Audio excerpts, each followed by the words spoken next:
Welcome to all our viewers in India and around the world. You're watching Defense Dynamics and I'm Danveer Singh coming to you from New Delhi.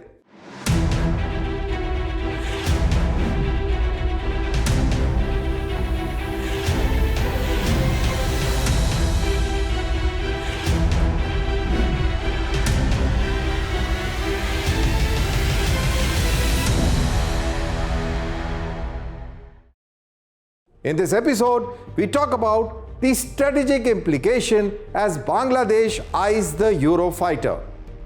The United States has cleared F-16 package for Pakistan, what it means for India, and in other words, what is the strategic signaling for South Asia, we will decode. Next on the show, we'll tell you how the hype has run into reality, the Chinese J-35A marketed aggressively as Beijing's next export breakthrough but has no buyers.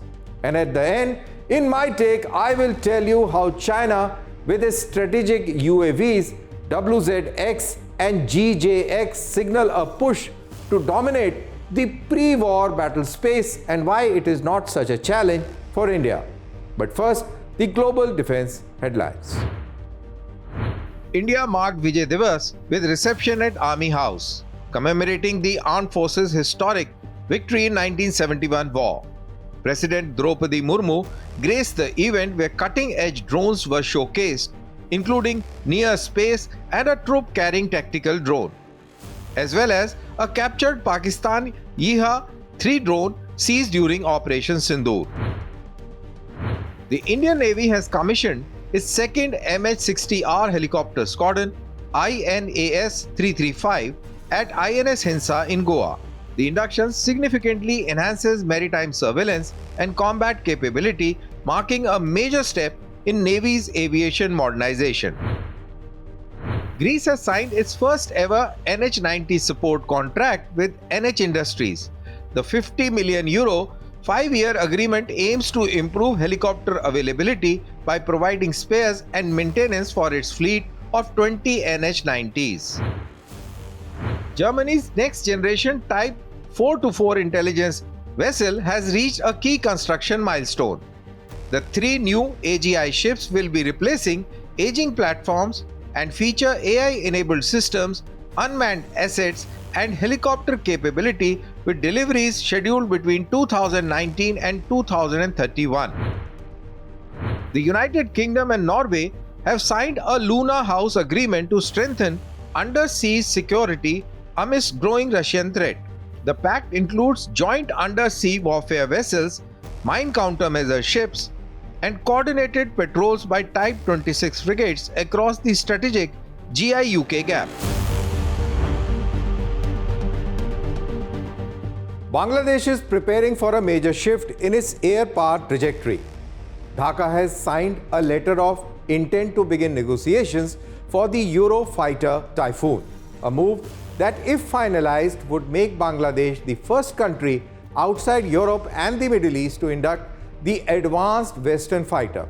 What does this mean for Bangladesh's Air Force, the regional balance, and the India-China-Pakistan triangle? Let's break it down.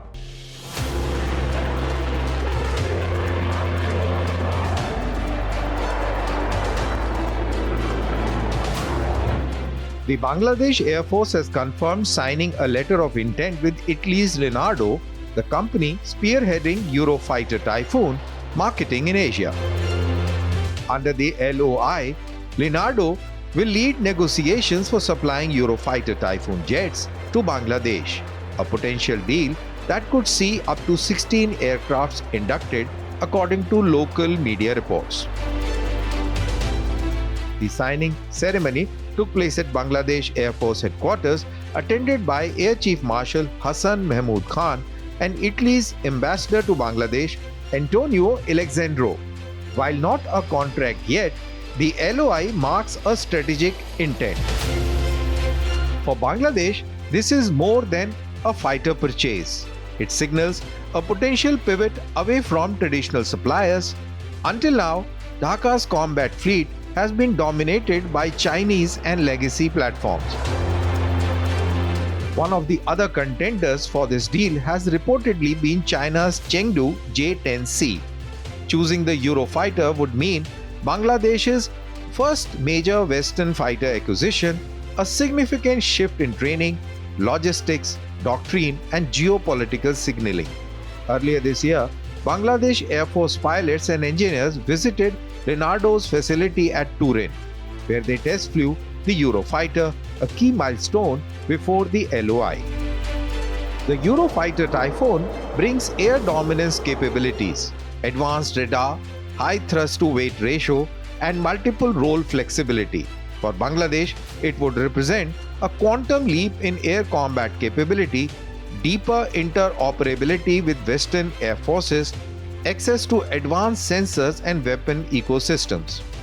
Bangladesh already operates Leonardo-built AW109 and AW139 helicopters, giving the Italian firm an existing footprint in the country, a factor that likely strengthened the bid. Regionally, this move will be closely watched. India, which fields Rafale fighters, will note Bangladesh's interest in comparable European platform. China, meanwhile, could see this as a setback to its defense export ambitions in South Asia, especially if the J-10C loses out. Pakistan already operates the J-10C, meaning Bangladesh's choice could subtly reshape the regional power equations. For Leonardo and the Eurofighter consortium comprising Italy, the United Kingdoms, Germany and Spain, Bangladesh represents a strategic breakthrough market. So far, 769 Eurofighters have been ordered and the jet is operated by 10 countries including the United Kingdoms, Italy, Germany, Saudi Arabia, Qatar and Kuwait. Leonardo is also actively campaigning Eurofighter sales in Philippines and Poland as European airspace firms push deeper into Asia. So while this is only a letter of intent, the message from Dhaka is clear. Bangladesh is exploring a higher rung of air power, weighing geopolitics as much as the performance. Whether the Eurofighter lands in Bangladeshi colors or not, this move alone marks a strategic recalibration, one that will echo well beyond South Asia. Today on Defense Dynamics, we focus on a move from Washington that is being closely watched across South Asia. The United States has cleared $686 million support and upgrade package for Pakistan's F-16 fighter aircraft. Officially, this is a sustainment deal, no new jet, no new weapons. But in the region where air power equations are finely balanced, even sustainment carries strategic implications. So what exactly has been approved? What changes for Pakistan's Air Force and what doesn't? Let's break it down.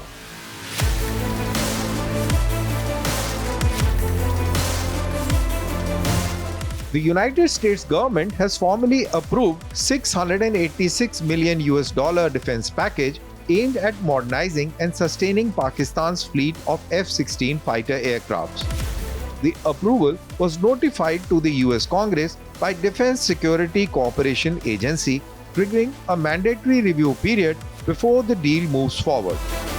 Washington has been careful in its language, stressing that this is not a sale of new fighter jets, but a package focused on maintenance, upgrades, and operational support. According to the official details, the package includes advanced avionics upgrades, secure communication systems, and Link 16 tactical data links, a key element that allows real-time sharing of battlefield information. Also included are cryptographic equipment, software updates, training, spares, and long-term logistics support. In operational terms, this will allow Pakistan's F-16 fleet, including older Block 15s and newer Block 52 aircraft, to remain combat capable well into late 2030s and early 2040s. The US administration says the deal supports counter-terrorism cooperation and ensures the safe and responsible operation of advanced aircraft. American officials insist the package does not add offensive capability and does not alter the regional military balance. The stated goal: keep an existing fleet operational, interoperable, and secure, not to introduce new strike power. But from a defense perspective, sustainment itself is strategic. The addition of network-centric capabilities like Link 16 improves situational awareness, coordination with airborne early warning aircraft, and air-to-air combat efficiency. This does not make Pakistan's F-16s more lethal, but it keeps them more relevant in a modern air combat environment.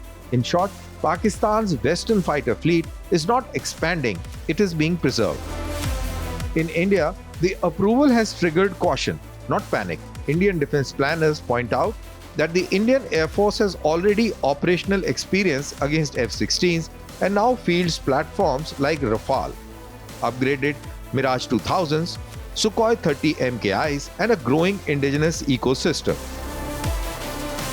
Our concerns remain because F-16s have been deployed in past against India during Indo-Pakistan crisis. This is despite US end-use assurances limiting their role to counter terrorism. This approval reflects Washington's familiar strategic balancing act. On one hand, the United States is strengthening its partnership with India in the Indo-Pacific, and on the other hand, it continues calibrated security engagement with Pakistan to preserve leverage and influence. The F-16 package does not alter the air power balance in South Asia, but it does ensure Pakistan's aging Western fleet remains operational. In a region where deterrence is shaped as much by readiness as by numbers, sustainment itself becomes a strategic signal. So the bottom line today is that this is not a game changer, but it is not insignificant either. The US F-16 package keeps Pakistan's fleet operational, network enabled, while India continues to focus on qualitative and technological overmatch. In South Asia, air power equations are shaped not just by platforms, but by who stays ready. At the Paris Air Show this summer, China made a high-profile pitch for its newest stealth fighter, the J-35A. Marketed aggressively as Beijing's next export breakthrough, the aircraft was projected as a challenger to Western fifth-generation fighter jets. But months later, the hype has run into reality. Claims of Pakistan becoming the first overseas buyer have collapsed, and key Middle Eastern markets appear to be slipping away. So what went wrong for China's stealth export dream? Here's a closer look.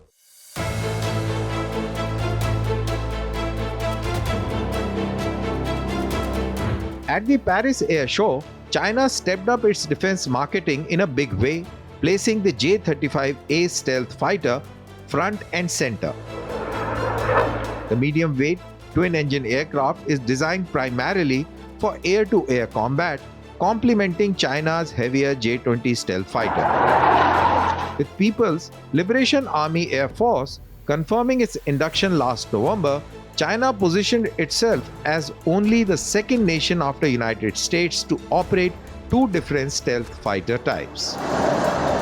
The export narrative gained momentum when international media reported that Pakistan had agreed to acquire the J-35A, hailing it as China's first overseas stealth fighter sale. Markets reacted instantly.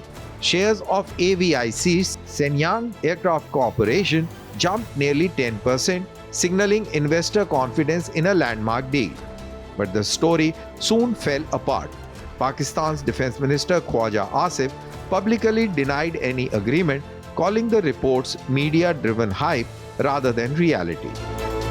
Earlier claims suggest Pakistan would buy up to 40 aircrafts, with pilots already training in China.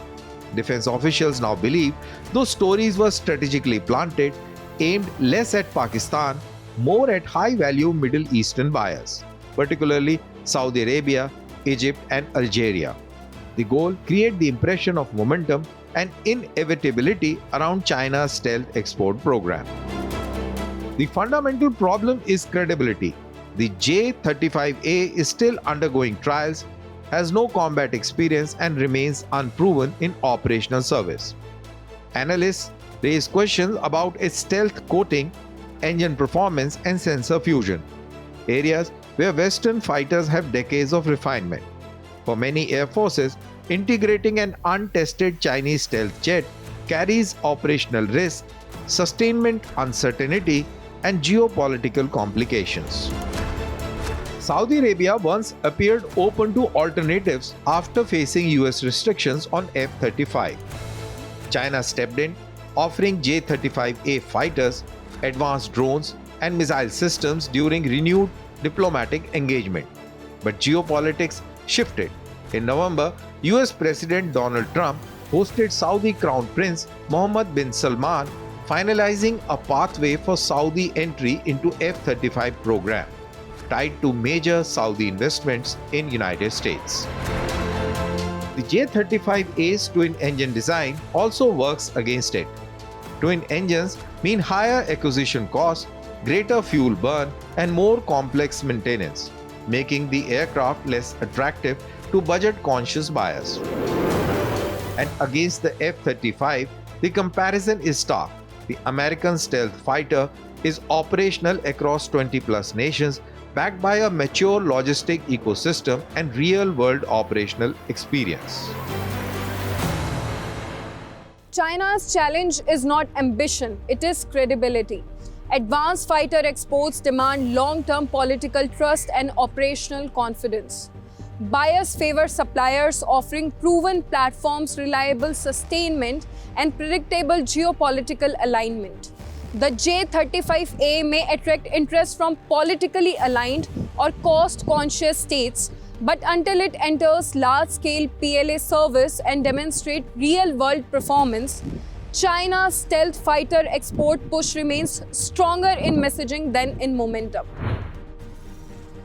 So the takeaway today is that China's J-35A has made noise at the air show, but noise doesn't equal sales. In a market dominated by proven Western fighters, credibility is earned in service, not in brochures. China's unveiling of two large unmanned aerial vehicles, unofficially dubbed as WZX and GJX, is not about drones in the conventional sense. It's about the changing grammar of power projection. So how can they shape the conflict? These platforms are designed for long endurance, surveillance, electronic intelligence, and possibly standoff strikes. For Beijing, this is logical. Unmanned platforms reduce political risks, allow round-the-clock presence, and fit neatly into China's doctrine of information dominance. See first, decide first, and act first. A high-altitude UAV loitering for hours over Tibet and the Indian Ocean is not just collecting images. It's mapping radars, relaying signals, queuing the missiles, and preparing the battlefield long before the crisis begins. But for India, this is not a game changer overnight. India's response lies in denying the effectiveness by layered air defense, counter-drone systems, electronic warfare, dispersal, and sensor fusion. The goal is not to match China drone for drone, but to break its skill chain. In short, my take is that WZX and GJX signal China's push to dominate the pre-war battle space. India's challenge is to ensure that surveillance superiority never becomes the strategic superiority. That's all for this week on Defense Dynamics. Share your comments on social media with #DDWithDanvi. See you next week with new defense and geopolitical developments and their analysis. Until then, goodbye and take care.